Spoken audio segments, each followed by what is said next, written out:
do understand that what is before us now is a strike all amendment, which is quite common in this chamber and also the House, which is a situation for those listening where effectively everything that went through the committee of cognizance on the legislation before us is being erased effectively and replaced with an entirely different set of language. And in this case, it's taking what I consider to be a rather egregious expansion of government authority in the rideshare industry and turning it merely into a task force. And I just think it's very, very important because I think that we're here for good reasons. But let me ask that question to begin with. First off, through you, Mr. President, can I just ask the good chairman, why is this amendment necessary? Thank you, Senator Sampson. Senator Kushner, would you care to respond?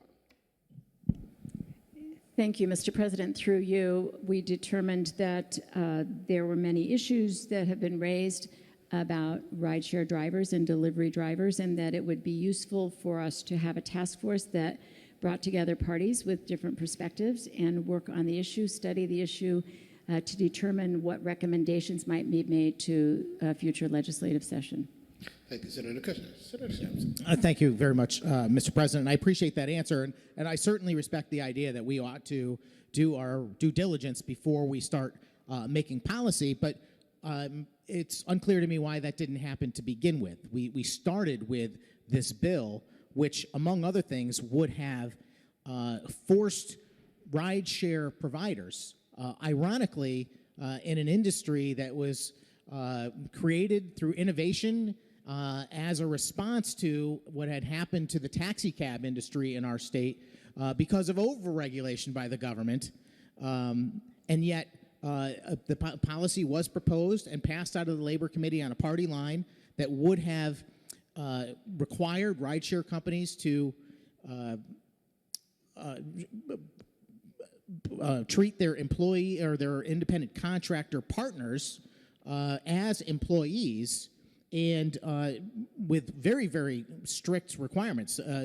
One of them was that they would have to pay them a minimum amount of pay, and that minimum would have to be at least 85% of each fare, the gross revenue of the rideshare company, along with mileage reimbursement, coverage for return trips, and other things. And I suspect that effectively the industry pushed back hard enough and let everyone know, including the majority, that this would effectively kill the operation of this type of industry in our state, because that's what I see here. And my concern, and I guess why I'm asking this, is because the amendment seems to just slow us down, but trying to get us in the same place. So the good chairwoman mentioned that there were information came up that suggested that we should study it first. What kind of information was that? Thank you, Senator Sampson. Senator Kushner, would you care to respond? Thank you, Mr. President. Through you, clearly after the bill emerged from the Labor Committee, there continued to be discussions, as there are in most cases in most bills. And in this instance, we determined after much discussion that a task force would be the best way to proceed. Through you, Mr. President. Thank you, Senator Kushner. Senator Sampson. Thank you very much, Mr. President, and I appreciate that answer. But why was the task force chosen versus the policy that was before us? Was there an indication that the industry would not respond? I know there were some legal concerns because there are lawsuits pending in other states. There was a recent case in California really disputing over whether or not rideshare drivers were employees or independent contractors, and the courts decided they were in fact independent contractors and that those rideshare companies could treat them as such. Were these factors in us slowing down the process here, Mr. Chairman, or through you, Mr. President? Not a problem, Senator Sampson. Thank you, Senator Sampson. Senator Kushner, would you care to respond? Thank you, Mr. President. I would say that generally speaking, that a task force is a good way to bring people together and develop issues and understand issues better. And I think it was felt on the part of many that sitting down with the drivers and the representatives of the companies would be a good way to look to find common ground. Through you, Mr. President. Thank you, Senator Kushner. Senator Sampson. All right, thank you very much. I appreciate that answer. I guess I will hold my rest of my comments and questions until after the vote on the amendment. So I'll wait for that appointed time. Thank you. Thank you very much for the recognition, Mr. President. I'm sorry if I took us down a windy path by asking a few questions on the amendment before the amendment was adopted. It's just an interesting case, and I thought it was worth exploring the reason that brought us from having a very, very extensive policy proposition in the form of the bill to the amendment that is now before us. But I will try and stick to the amendment now. It is a rare and fortuitous day, I think, in this chamber, Mr. President, when common sense wins the outcome. And as much as I do not like the task force that is now the bill that is before us, and I plan not to support it, I am nonetheless extremely pleased that we are here debating a task force and not the underlying bill. As I described, the underlying bill to me would have completely upended an entire industry in our state and done tremendous damage, not only to the rideshare industry, but to other industries as well that are watching Connecticut and seeing what's going on and watching what this chamber does on a day-to-day basis. And I think that's what I want to focus my remarks on more than anything. During the discussion, my dear friend and colleague, the chairwoman of the Labor Committee, she mentioned that the purpose of the task force was to consider issues in this industry. And I can certainly respect that. But why are we considering issues in this industry? Are we considering issues for the sake of public safety? Are we doing it for a purpose that I think most average people that we represent would agree is the realm of the state government's oversight? I don't think so. I think that the reason why this task force is before us is because it is going to be just a stepping stone to get to where the underlying bill began. And I think that the proponents of the underlying bill got a little ahead of themselves and realized that this was not going to be as easy as they thought. And that's why we are here taking a step back. But my concern is that I don't think that they have any intention of truly stepping back, because I think that the task force that is before us is very clear what is intended, which is to get us back to regulating the rideshare industry in a very, very broad manner. And this particular task force and the language that we're going to go over in just a minute, I find egregious in so many ways, and to have a chilling effect on the economic viability of Connecticut. That's the way I see it. This says that there is established a task force to study the costs, benefits, and feasibility of establishing minimum standards for the rideshare and delivery industry. So let's think about this for a minute. Where did these rideshare companies come from? And of course, people listening, they immediately are going to think of Uber and Lyft, and there are some others as well. But where did those companies come from? Those companies were born out of necessity and innovation. The necessity part was that the current way that people would obtain travel services was through the taxi industry. And what happened to the taxi industry? The government regulated it into basically non-competitiveness, for lack of a better term. And the innovation part was the fact that some bright folks came up with another idea and said, you know what? We can compete with the taxi industry through a new business model that will be cheaper, it will be more available, and people will pounce on it as a good idea. And they did.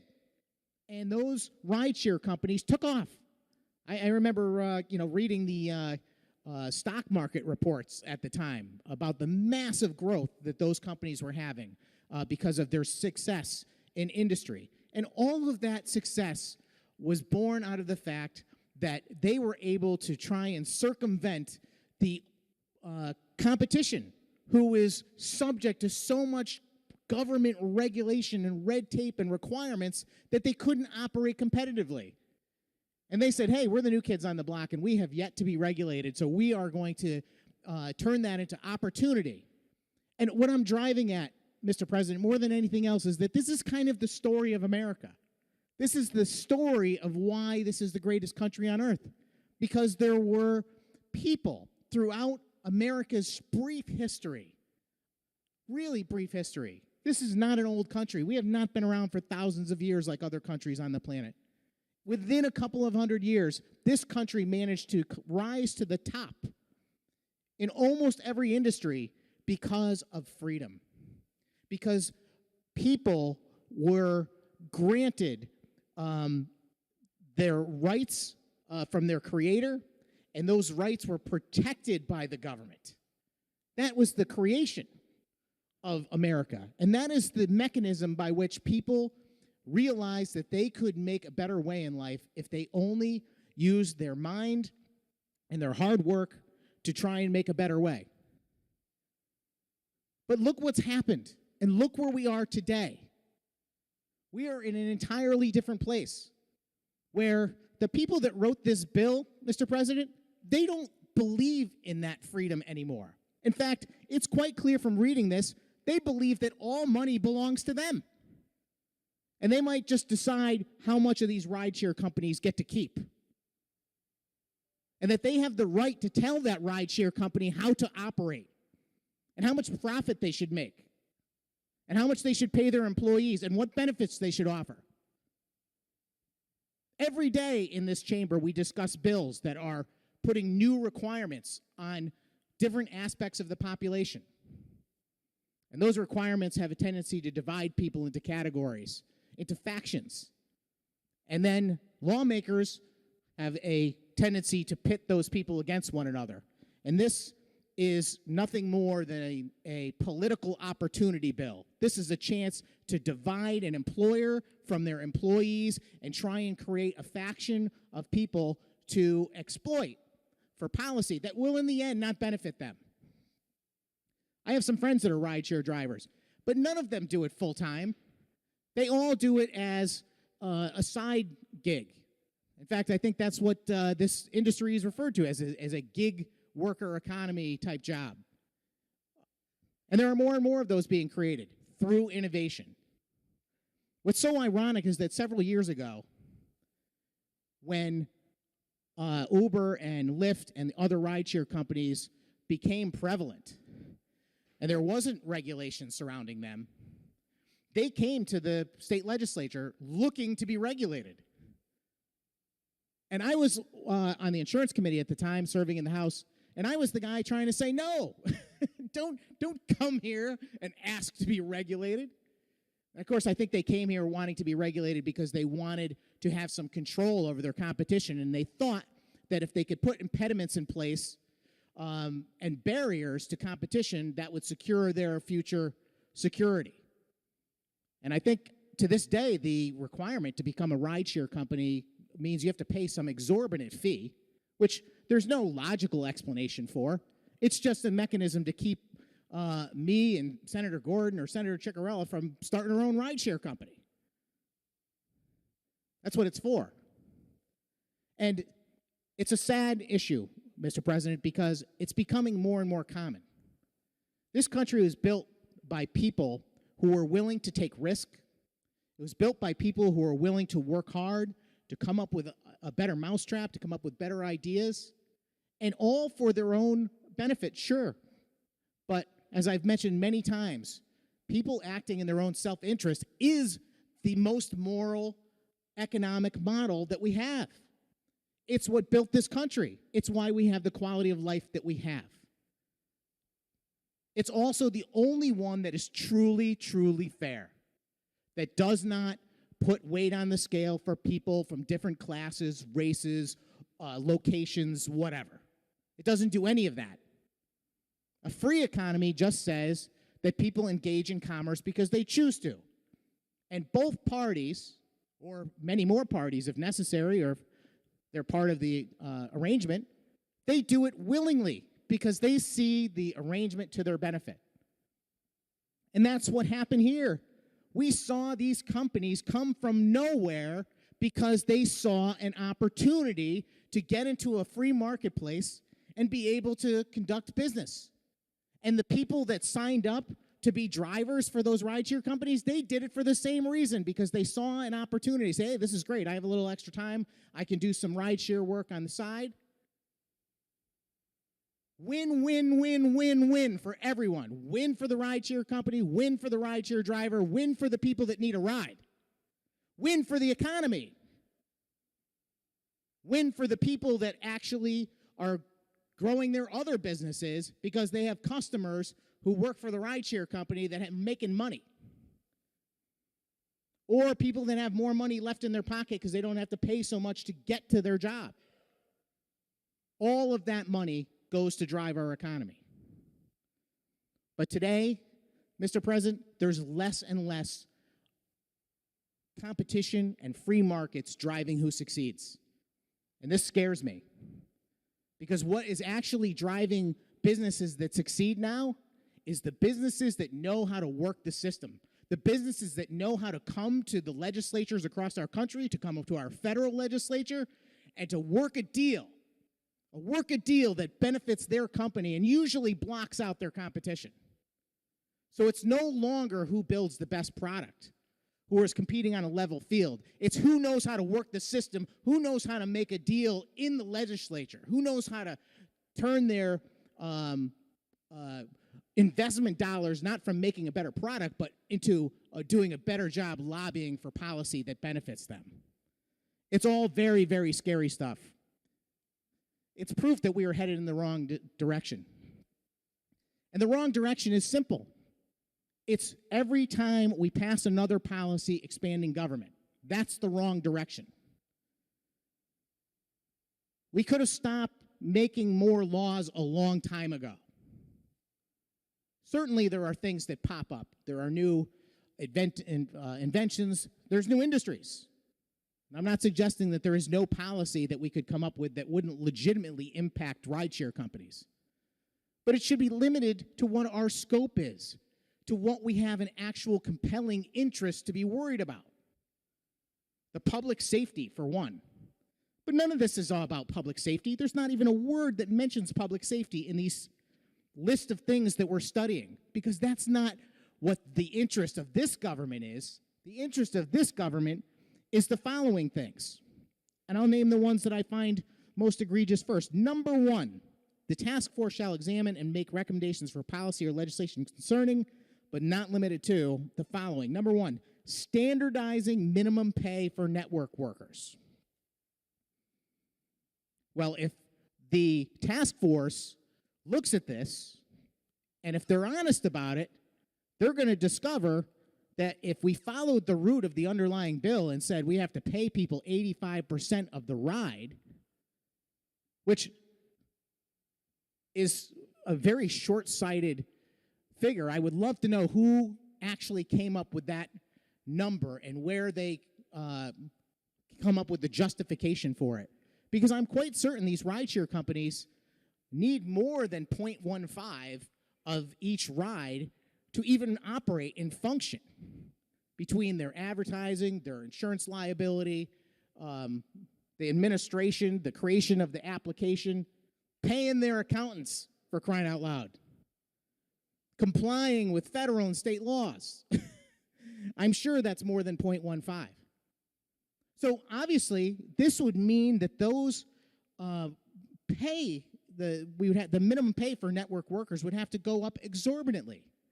And certainly there were people that work for these network companies that came and testified that they thought that was great, that they were going to get a raise from this.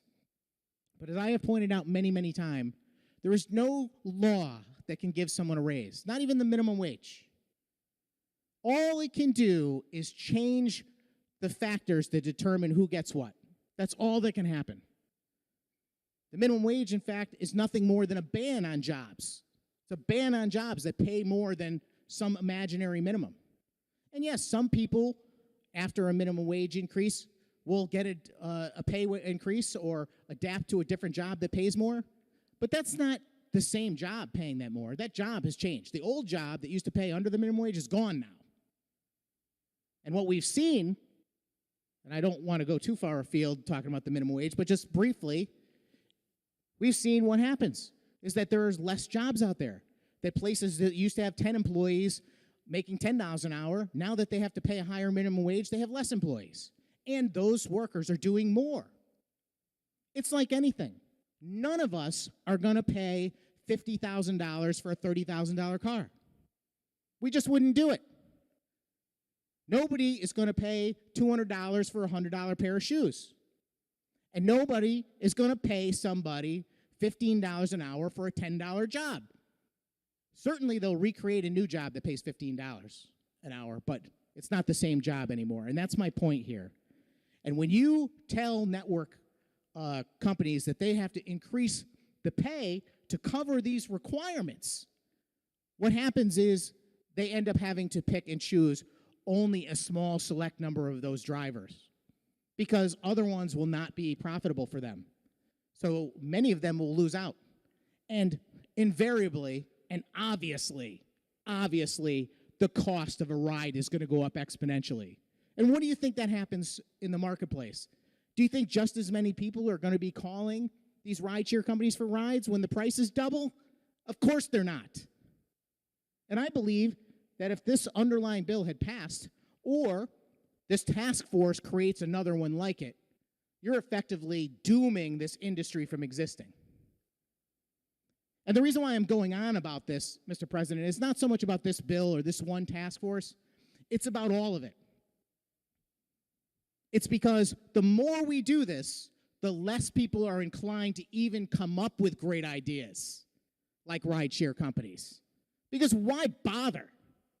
Why bother when the state is going to come along and try and pass some legislation and you have to go defend yourself for offering people an opportunity, for coming up with a brilliant idea from getting people from point A to point B that costs them less and gives someone else an opportunity for a job?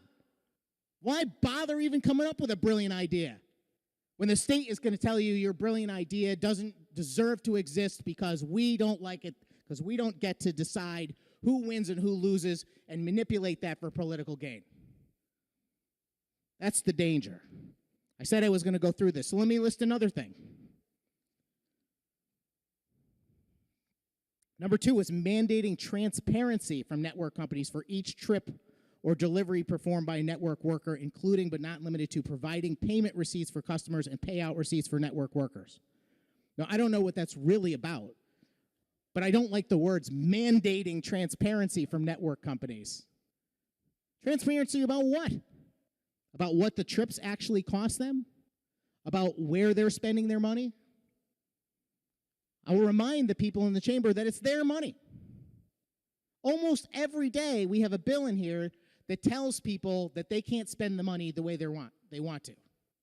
We've got bills that say if you own a certain type of property, you don't get to sell it to the person you choose at the price you want. You've got to offer it to someone else entirely. Imagine that. It's absurd. Number 4, the impact that lack of pay standardization has on networks' ability to make a fair and sufficient living. That's not how it works in this country. If you want to make a fair and sufficient living, then that's your responsibility, not the responsibility of the person you partner with when you apply for a job. That's a negotiation. And if you don't feel the job pays you well enough to work, then you shouldn't work there. This is the one that really stuck out for me. Number 6, an analysis of network companies' net profits. Can I ask, through you, Mr. President, the chairwoman of the Labor Committee, maybe she can tell me, what exactly business is it of the state of Connecticut what the network company's net profits is? Senator Kushner, would you care to respond? Thank you, Mr. President. I believe that question was asked and answered, but I'm happy to respond again through you. I believe that it could help inform the discussion to realize how these companies are faring in our current economy. Through you, Mr. President. Thank you, Senator Kushner. Senator Sampson. Thank you very much, Mr. President. I appreciate the answer. So am I to understand that the reason we're asking for this to be analyzed by the task force is because we're concerned about how the network companies are faring? Is that what I just heard? We want to make sure that they're doing okay? Is that the reason? Through you, Mr. President? Thank you, Senator Sampson. Senator Kushner, would you care to respond? Through you, Mr. President. I believe that I was quoted correctly by the good senator. Through you, Mr. President. Thank you, Senator Kushner. Senator Sampson. Thank you, Mr. President. I appreciate the answer, and forgive me for being incredulous. Anyone who wants to know how the network companies' net profits are or how they're faring, all they need to do is check the stock market. You can find out whether these companies are doing well or not based on their public image, their public disclosures, and how well their stock is performing, because there are plenty of people who have a vested interest in ownership, in fact, of that company that will tell you whether or not things are good or not. That's not why this is here, Mr. President, with due respect. The reason why this is not to see how the rideshare companies are faring. It's to find out how much money they got. How much profit are you making? And that begs the question, why would anyone care what profit they are making? It's because some people think that they have a right to determine how much profit they should make.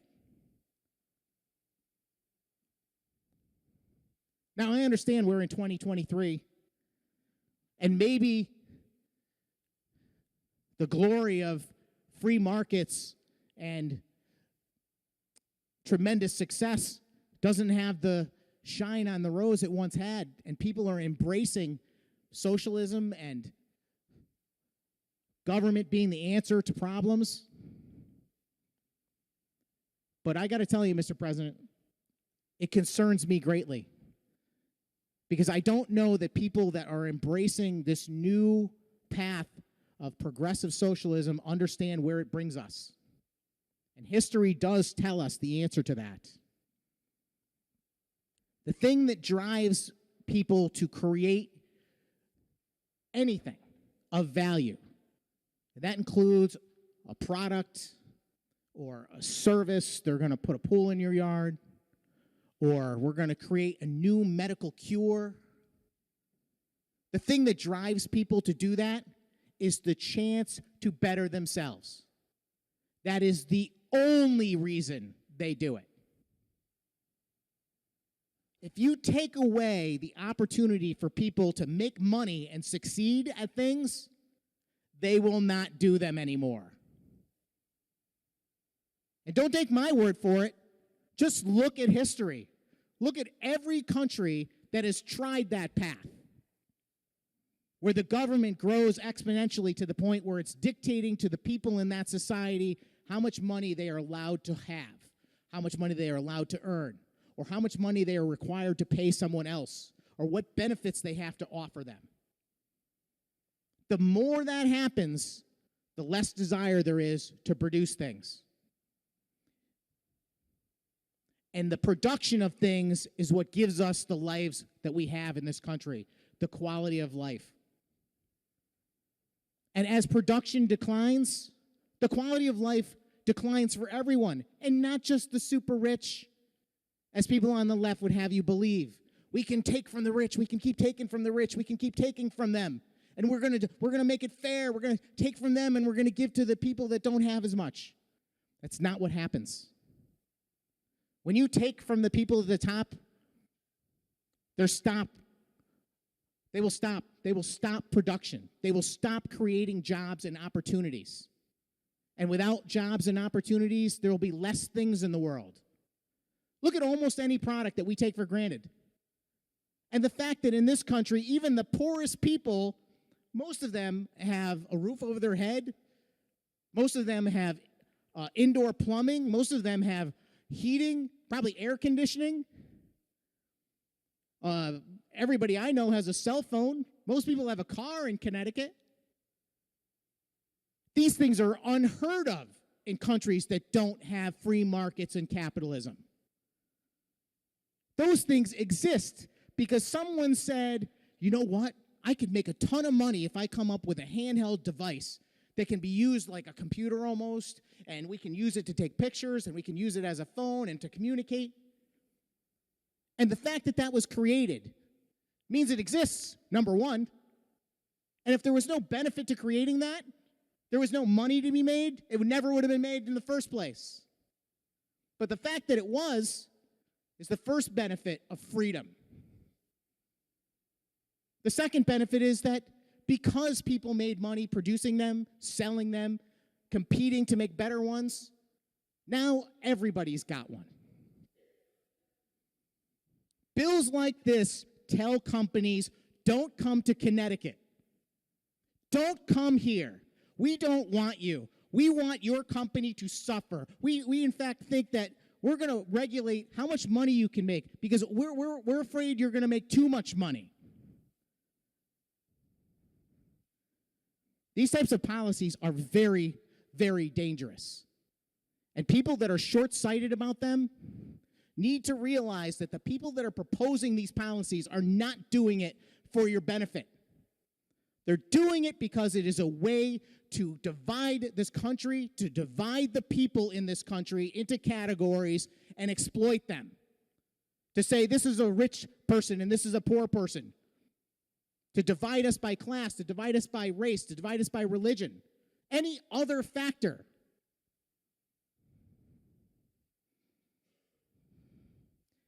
The bill, if I took it as a honest and well-intentioned piece of legislation, at its best, illustrates a complete and utter misunderstanding of how markets work, how our country works, and the values and benefits of a marketplace. Everyone in this building could stand to read a simple book on economics to understand how it works. But I'm afraid most people are tone deaf to economics and basic principles of how economies work. Socialism doesn't work. This bill is telling people not to start their businesses here, and not just rideshare companies. It scares me. It says to me, do I want to be in a state where the people in government are just looking for ways to make it harder for me to run my business? I've had people come up to me, constituents, and tell me that they're afraid to come testify against this type of legislation. They don't want to end up being a target. They don't want to end up being singled out, either as an individual business or even an industry, because they're afraid. That's not the way this should work, Mr. President. What we need to do is get back to what actually works, which is treating people equally, regardless of their background, and giving people opportunity and rewarding merit. Those are the things that are missing in our country right now that we desperately need to restore. I encourage my colleagues not to support this task force before us, because a task force that is doing nothing but trying to find a way to damage an entire industry, to infiltrate an industry, to find an angle to divide people is not good policy. It's not the purpose of our government, and it will not benefit anyone. It will not benefit these companies, certainly. It will not benefit anyone who uses these services, and it will absolutely not benefit the people that work for them either. Because in the end, when you force these companies to close, to move away, to throw up their hands and say, we're not doing Connecticut anymore, then those jobs are gone too. I urge my colleagues to vote no. Thank you.